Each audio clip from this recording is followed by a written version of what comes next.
Assalamualaikum warahmatullahi wabarakatuh. Perkenalkan, nama saya Rofiko Halematus Sadia dari kelas 1A Prodi PGSD Institut Pendidikan Indonesia dengan nomor NIM 218411021. Di sini saya akan menjelaskan tentang sejarah kepramukaan dunia dan Indonesia. Selamat menyaksikan. Sejarah kepramukaan dunia.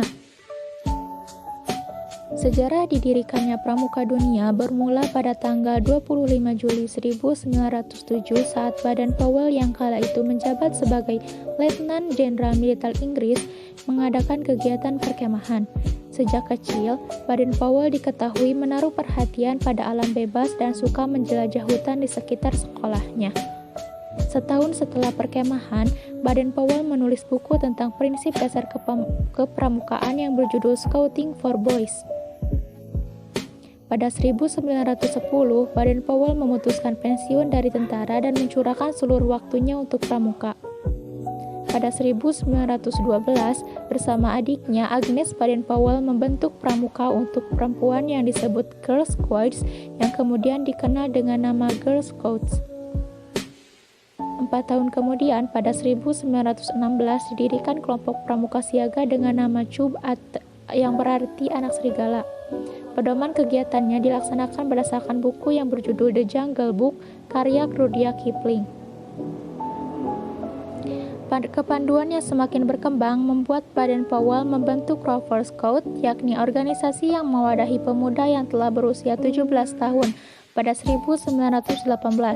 Ia pun berkeliling dunia untuk menginspirasi lebih banyak anak muda untuk bergabung dengan kepanduan. Semakin meluasnya perkembangan kepanduan, pada 1920 Baden Powell mengundang berbagai kepanduan dari berbagai dunia untuk melaksanakan jambore pertama di Pulau Brownsea. Yang selanjutnya, sejarah organisasi pramuka. Tidak lama setelah dilaksanakannya jambore, dibentuk WOSM atau World Organization of the Scout Movement atau Organisasi Gerakan Pramuka Sedunia. Sekretariatnya berada di kota London, Inggris. Namun pada 1958, kantor sekretariatnya dipindah ke Ottawa, Kanada, lalu dipindah lagi ke Geneva, Swiss pada tahun 1968. Yang selanjutnya, sejarah pramuka di Indonesia. Di Indonesia, pramuka diawali dengan munculnya kepanduan milik Belanda yang bernama Nederlandse Padvinders Organisatie atau NPO pada tahun 1912. NPO ini kemudian berubah namanya menjadi Nederland Indische Padvinders Vereniging atau NIPV atau Persatuan Pandu Hindia Belanda pada tahun 1916. Di tahun yang sama, Mangkunegaran VII membentuk organisasi kepanduan pertama di Indonesia dengan nama Javanse Padvinders Organisatie atau JPO. Lahirnya JPO memicu pergerakan nasional untuk membuat organisasi kepanduan lainnya hingga akhirnya dilarang oleh Belanda. Kendati demikian, tokoh-tokoh pejuang Indonesia masih menemukan jalan dan membuat kepanduan semakin berkembang. Pada akhirnya dibentuk sebuah forum bagi seluruh kepanduan yaitu Badan Pusat Persaudaraan Kepanduan Indonesia atau BPPKI pada tahun 1938.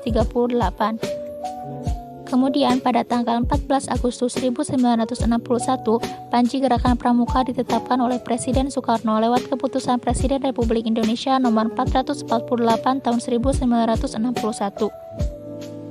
Sejak saat itu, 14 Agustus 1961 ditetapkan sebagai hari lahir Gerakan Pramuka, yang merupakan simbol persatuan kepanduan Indonesia. Sekian penjelasan dari saya mengenai sejarah kepramukaan dunia dan Indonesia. Mudah-mudahan ada manfaatnya. Akhirul kalam, wassalamualaikum warahmatullahi wabarakatuh.